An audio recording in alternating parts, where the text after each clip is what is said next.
Good evening, you're now with me, Lorenzo Isaac, for TVS Nightline. Here are the headlines for tonight. Graphite plant development in line with Sarawak State Government commitment.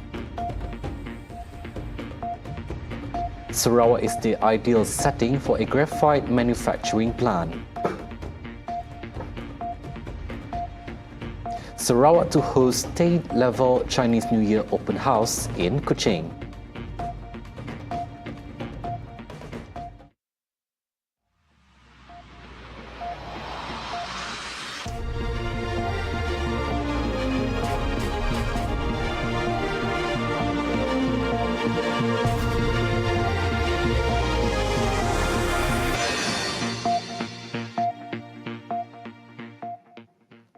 Premier Sarawak, Dato' Patinggi Tan Sri Abang Johari Tun Openg, sees the establishment of a graphite manufacturing plant in Bintulu as aligning well with the state government's commitment to advancing chemical technology for hydrogen production.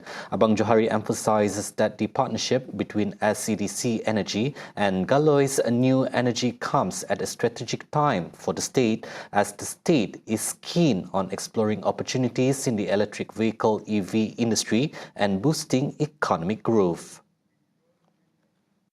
Abang Johari acknowledged SEDC Energy's prominence in sustainable energy endeavours, with a portfolio encompassing crude algae oil, sustainable aviation fuel SAF, biomass, hydrogen supply, downstream business, and green mobility solutions. He added that Sarawak's public transportation will be empowered by hydrogen using fuel cell technology, which requires graphite, underlining the suitability of establishing a graphite manufacturing plant in Bintulu.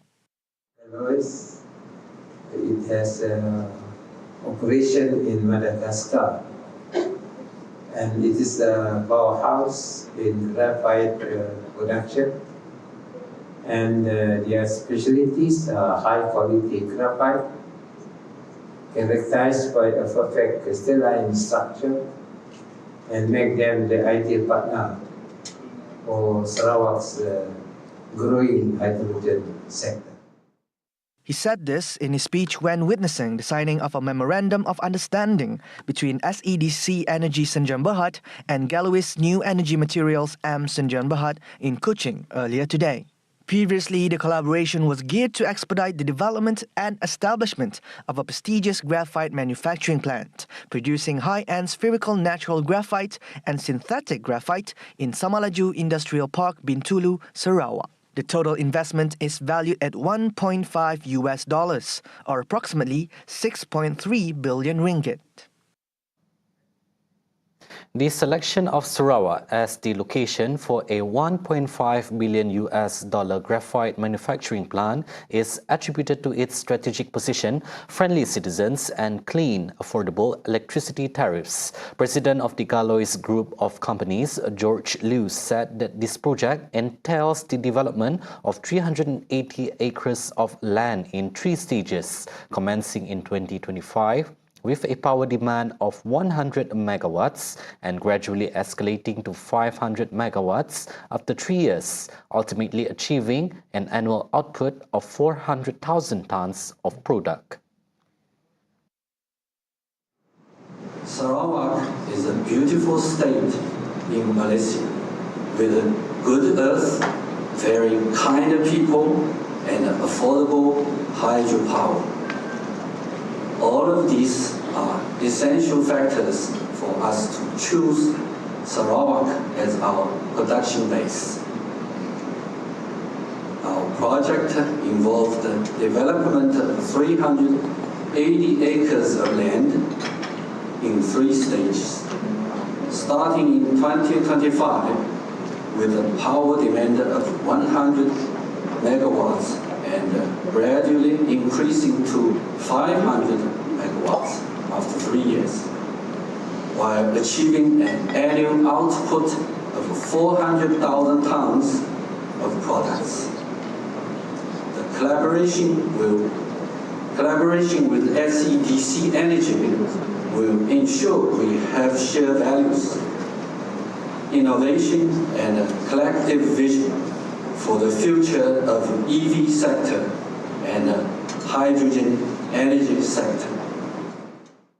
The Galois Group owns over 280 square kilometers of mining areas in the Republic of Madagascar, which has been under exploration for over 100 years. 240 million tons of large flake graphite ore have been discovered within less than 2% of the total area. Their graphite products currently hold a 65% global market share, excluding those produced in China.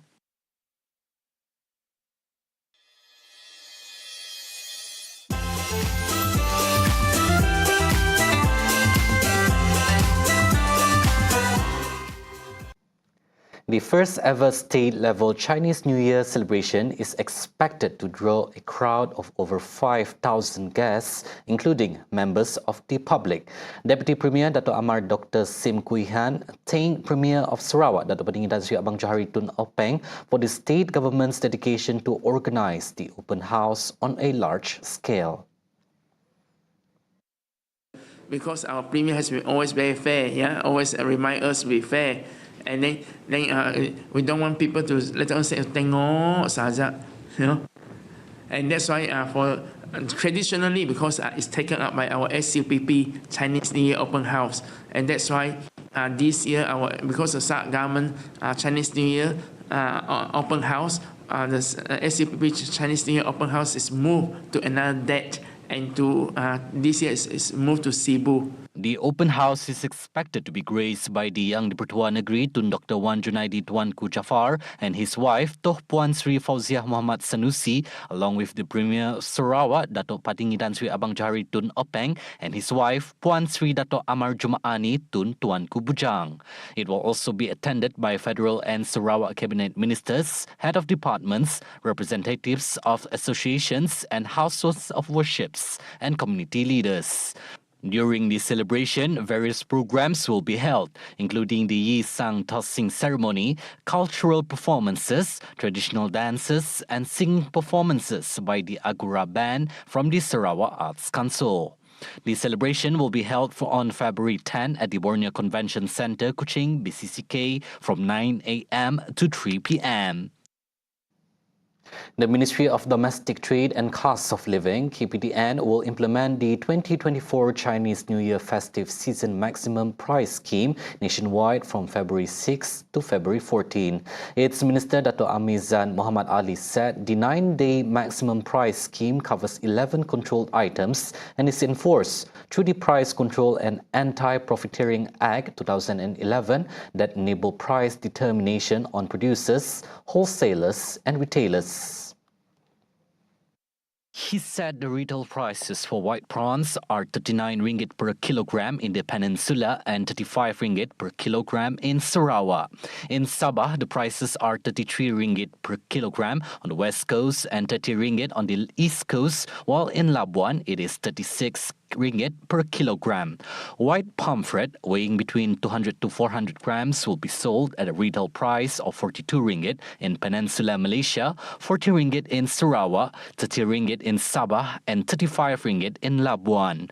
Meanwhile, the maximum retail price set for live farm pigs was 17 ringgit per kilogram in Peninsular Malaysia, 15 ringgit per kilogram in Sarawak, 18 ringgit per kilogram on the west coast of Sabah, 18 ringgit and 50 cents on the east coast of Sabah, 18 ringgit per kilogram in Labuan, while the pork belly is set at 38 ringgit in Peninsular Malaysia, 28 ringgit in Sarawak, 39 ringgit in Sabah, and 40 in Labuan.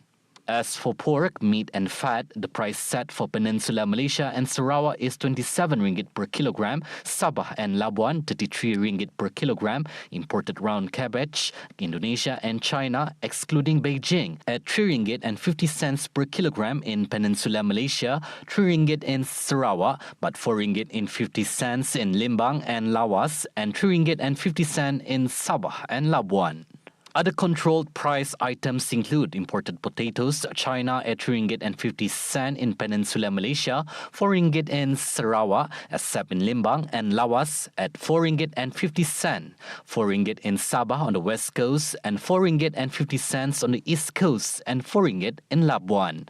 Garlic, China, is sold in Peninsular Malaysia, Sarawak, Sabah, and Labuan at RM11. Imported ginger in Peninsular Malaysia and Sarawak at RM11.50, west coast of Sabah at RM12.50, east coast of Sabah and Labuan at RM13. Other controlled price items like imported white radish in Peninsular Malaysia and Sarawak at RM5, except in Limbang and Lawas, RM6, west coast of Sabah RM5, east coast of Sabah and Labuan RM5.50, red radish in Peninsular Malaysia RM4.50, Sarawak RM5, except in Limbang and Lawas RM6, west coast of Sabah RM5, east coast of Sabah RM7 and Labuan RM5. Armizan said stern actions will be taken against any trader who fails to comply with the price controls. There was no official directive endorsed by the Ministry of Rural and Regional Development (KKDW) and its agency, Jabatan Kemajuan Masyarakat Kemas, to hold kindergarten convocation ceremonies in hotels. This was clarified by Deputy Minister of Rural and Regional Development, Datuk Rubiah Wang, emphasizing that any such events must be organized at the grassroots level by the kindergarten committees. Tak ada arahan. Tetapi jawatan kuasa pengurusan ketika kitakah di peringkat akaunti ini mempunyai orang kata niat yang baik sebenarnya, niat yang bagus. Sebab dia cuba nak memberi satu pengiktirafan kepada pelajar-pelajar dia untuk berkumpul di peringkat yang di tempat yang lebih cantik lah, lebih menarik.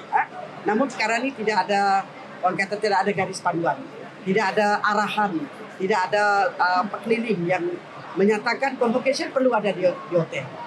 Namun begitu, kita take note perkara ini. InsyaAllah, ini satu orang kata perkara yang perlu kita ambil perhatian dan kita pun mendengar juga isu ini. She said this in a media conference after the launching of Mini Carnival Usahawan Desa, KUD, at Kota Semarang earlier today. She was responding to queries from reporters on parents' complaints with regard to the recent trend of holding convocation ceremony in hotels, which has been burdening parents, especially from the B40 group. Meanwhile, Kemas Director General Dato' Ahmad Kamal Idris Muhammad Nawawi clarified that while the headquarters provided guidelines for organizing convocation ceremonies, these guidelines emphasized simplicity and avoiding burdens on parents. He noted that there were no specific allocations provided by Kemas for such ceremonies, reaffirming the stance communicated by the KKDW Minister during previous meetings.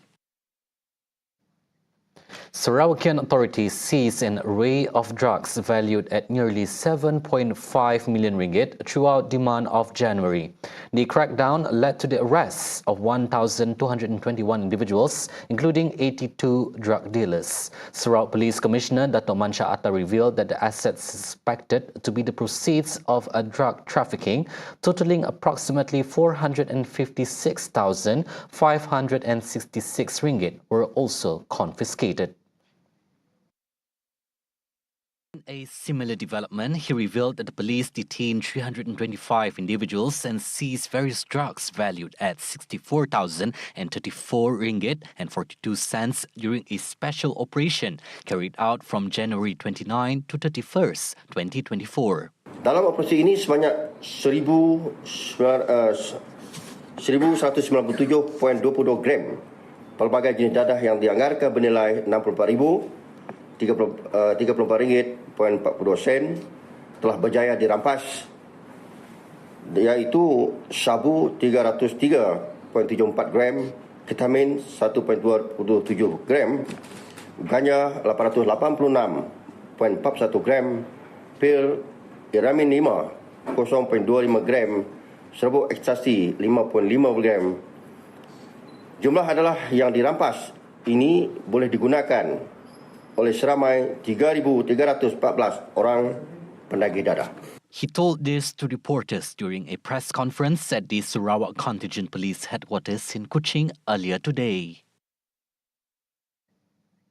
Residents in 9 districts across Sarawak are advised to brace for thunderstorms, heavy rainfall and strong winds forecast throughout this evening. According to the Malaysian Meteorological Department, Met Malaysia, in an advisory notice issued at 6:15 p.m, the affected districts are Sri Aman, Betong, Serikei, Pakan, Julau, Sibu, Kenawit, Kapit and Song. A warning is issued when there are signs of a thunderstorm with a rain intensity greater than 20 millimeters an hour that is approaching or expected to last for more than an hour. The statement added that a thunderstorm warning is a short-term warning that is valid for a maximum of 6 hours per release.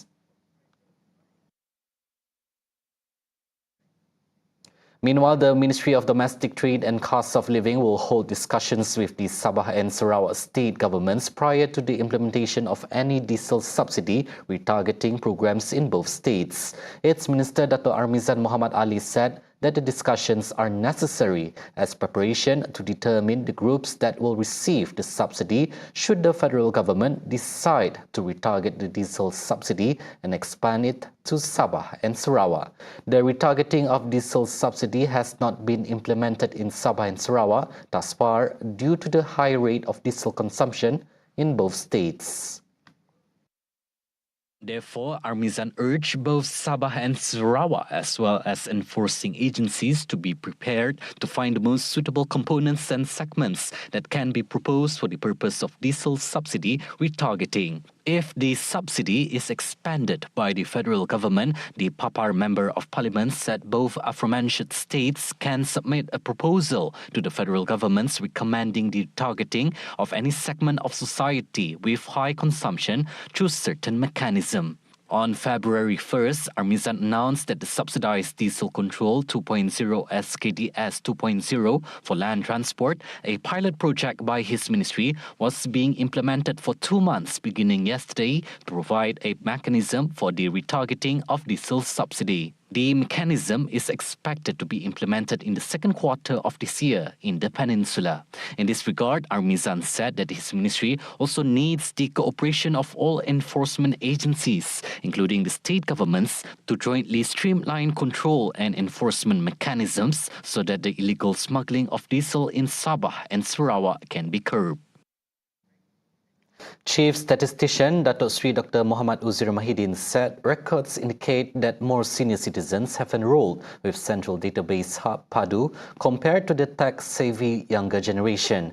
This trend might be attributed to the assistance provided to senior citizens in rural areas who may not be technology literate, facilitating their in-person registration with PADU. He warned, however, that registering with PADU should not be delayed until the last minute to avoid system congestion. Meanwhile, Muhammad Uzir believed that Sarawak would be among the earliest states to complete the PADU update and registration due to the high level of awareness among the people, as well as the state government's commitment to making a success of the initiative. At the moment, Sarawak has the second highest number of registration at 310,000 people. He pointed out that with the cooperation among state government agencies and elected representatives, the initiative to update the people's socio-economic profile in Sarawak is expected to be settled by March 30th at the latest. As of yesterday, the personal information of 2.38 million out of the 30.08 million individuals in PADU has been updated. The PADU registration is open from January 2nd until March 31st, and users are required to update and confirm 30 types of personal particulars, including identity card numbers, household size, and residential address. This system was developed during the internal expertise of the Ministry of Economy, the Department of Statistics Malaysia, and Malaysian Administrative Modernisation and Management Planning Unit, with the cooperation and support of various ministries, agencies, and state governments.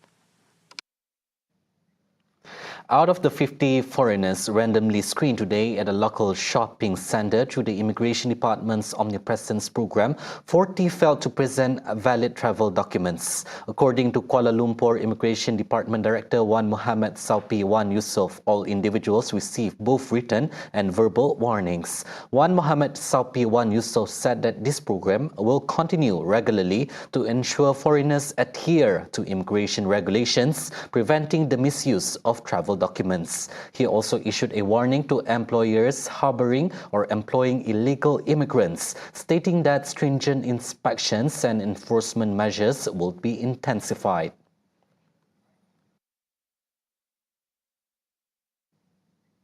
Former Prime Minister Datuk Seri Najib Tun Razak, who is serving a 12-year prison sentence, will be released earlier on August 23, 2028, after the Pardons Board decided to reduce his sentence by half. The Pardons Board for the Federal Territories of Kuala Lumpur, Labuan and Putrajaya made the decision at its 61st meeting on January 29. And according to the statement issued by the Pardon Board Secretariat, the fine to be paid by Najib is also cut to only 50 million ringgit from the original 210 million ringgit.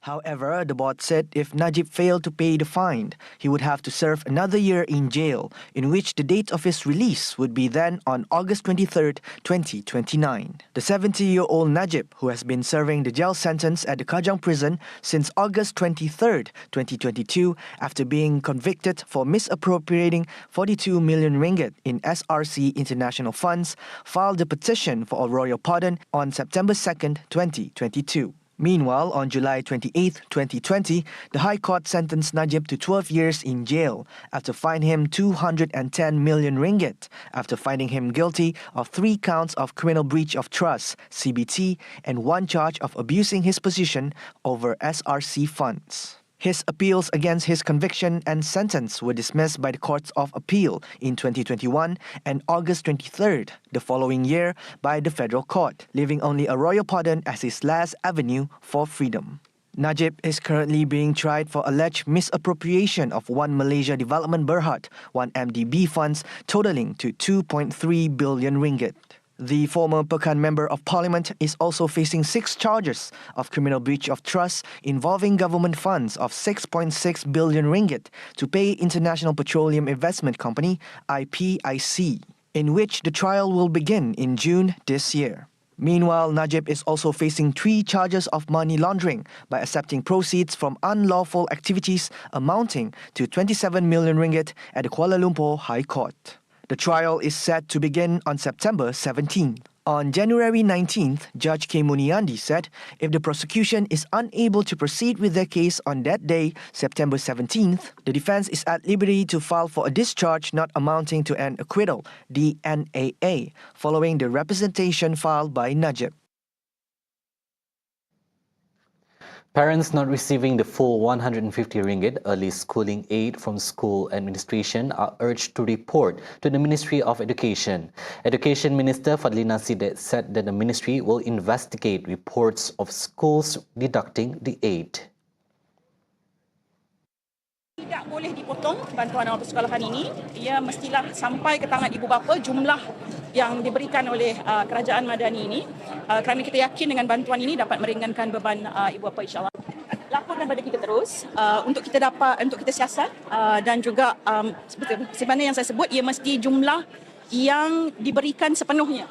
Jadi kalau ada aduan itu kita minta kemukakan dan kita akan siasat dan jumlah itu mesti dikembalikanlah. Previously, there were media reports of parents complaining about schools cutting the aid for specific payments. Through a post on the social media platform X, an individual claimed their child received only 50 ringgit from the school during the aid distribution process. They alleged that the school slashed the aid to account for Parent-Teacher Association fee payments. Furthermore, some parents reportedly had to appeal to receive the full 150 ringgit aid that is provided. On Friday, over 100 Rohingyas refugees escaped the detention camp at Bidor Temporary Immigration Depot in northern Perak. Local police chief Muhammad Naim Asnawi confirmed that all the escapees are men and they rioted in their detention building right before escaping. Later, one of the escapees were killed after being hit by a vehicle during the breakout. Naim added that the police, in collaboration with officers from other agencies, are actively utilizing four-wheel drive vehicles and motorcycles within a palm oil plantation to search for the escapees.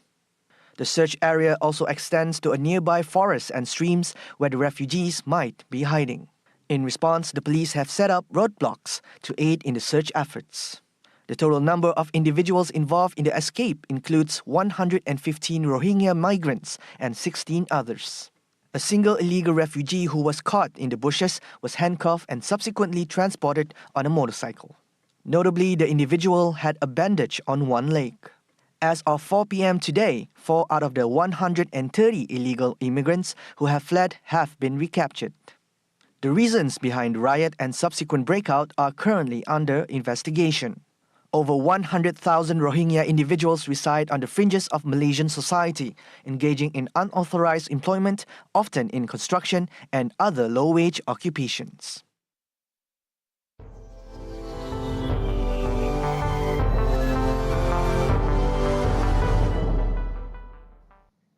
Universal Music Group UMG have pulled songs under its banner from TikTok, causing many videos made by people using the social app to get muted starting February. In an open letter by UMG, they accused TikTok of trying to build a music-based business without paying fair value for the music.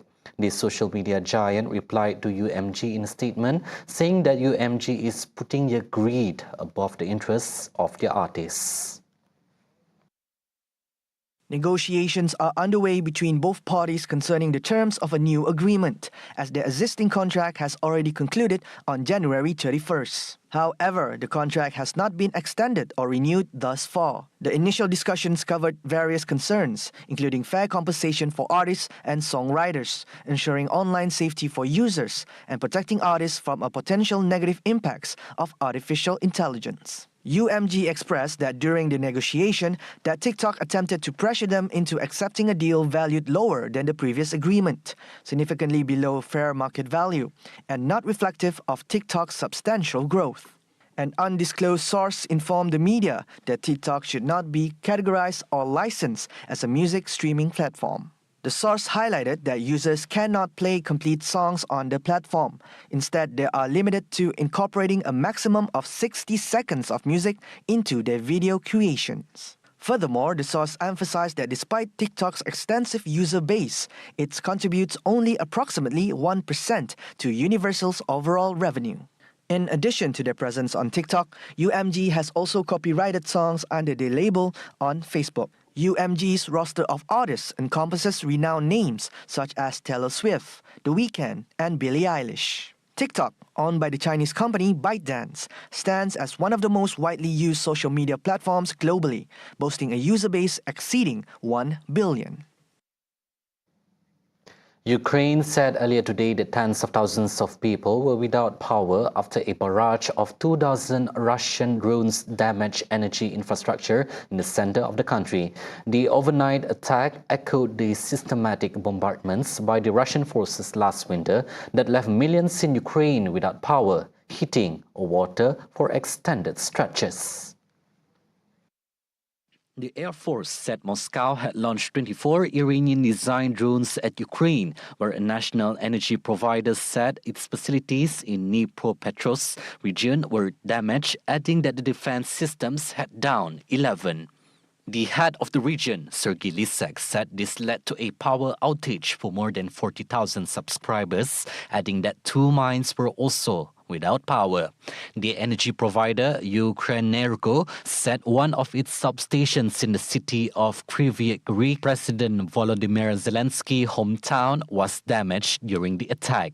In the northeastern Kharkiv region, authorities said around 64 towns and settlements had been left without electricity by Russian shelling.